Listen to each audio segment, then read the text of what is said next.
സൂര്യകാന്തി പൂക്കൃഷി ജനങ്ങളിൽ പ്രോത്സാഹിപ്പിക്കുവാൻ ഒരുങ്ങുകയാണ് പടന്നക്കാട് കാർഷിക കോളേജ്.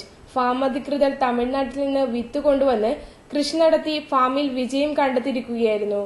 3 മാസം പ്രായമായ സൂര്യകാന്തി പൂത്തു നിൽക്കുകയാണ്. വിടർന്നു നിൽക്കുന്ന സൂര്യകാന്തി പൂക്കൾ ആരുടെയും മനം കവരും. സൂര്യകാന്തി സൗന്ദര്യം കണ്ട് അതിശയിക്കേണ്ട. പടന്നക്കാട് കാർഷിക കോളേജ് ഫാമിൽ നിന്നാണ് ഈ അപൂർവ കാഴ്ച. കേരളത്തിൽ സൂര്യകാന്തി കൃഷി പ്രോത്സാഹിപ്പിക്കുന്നതിന് വിത്ത് ശേഖരണത്തിനായി നട്ട് വിജയം കണ്ടെത്തിയിരിക്കുകയാണ് കോളേജ് ഫാം. തമിഴ്നാട്ടിലെ ഈർപ്പമുള്ള പ്രദേശത്ത് മാത്രം ധാരാളം കാണുന്ന സൂര്യകാന്തി കേരളത്തിൽ അപൂർവം. എന്നാൽ അതിനൊരു മറുകാഴ്ചയാണ് ഇവിടം. ഇളകിയ മണ്ണും ഈർപ്പവും നല്ല വെയിലുമുണ്ടെങ്കിൽ കേരള മണ്ണിലും സൂര്യകാന്തി വിജയിക്കുമെന്ന് തെളിയിച്ചിരിക്കുകയാണ്. ഉദ്യാന അലങ്കാരം കൂടാതെ 3ാം വിള സമയത്ത് പാടങ്ങളിൽ സൂര്യകാന്തി കൃഷി നടത്തിയും വിജയം കണ്ടെത്താനുള്ള ഒരുക്കത്തിലാണ് പടന്നക്കാട് കാർഷിക കോളേജ് അധികൃതർ. ആവശ്യക്കാർക്കുള്ള വിത്ത് വിതരണം മാർച്ച് മാസത്തോടെ കോളേജ് ഫാമിൽ നിന്ന് ഉണ്ടാകും.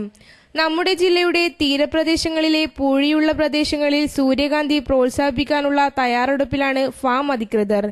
തമിഴ്നാട്ടിൽ സൂര്യകാന്തി എണ്ണയ്ക്കായി വ്യാവസായിക അടിസ്ഥാനത്തിലാണ് സൂര്യകാന്തി കൃഷി നടത്തുന്നത്.